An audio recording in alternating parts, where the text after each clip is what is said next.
From October the 12th to October the 14th this year, we will host the 22nd International Creativity Conference in South Africa, called ACRI 22. The Americans, my American friends, call it ACRI 22. It doesn't matter what you call it. This is the 22nd year that we'll be hosting this incredible International Creativity Conference.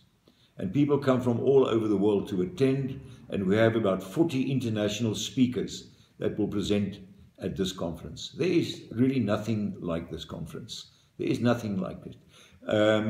You will be able to listen to the people who are the cutting-edge people, the people who write the books about marketing, about leadership, about sales, about marketing, about communication, but how you add creativity to all those functions to just give you that edge.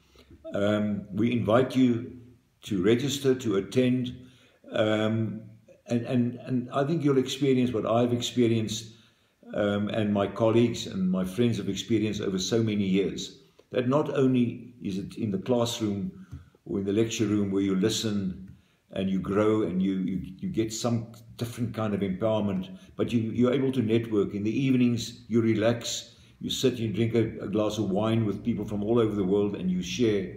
So please come and join us at Klein Kariba on the 12th of October.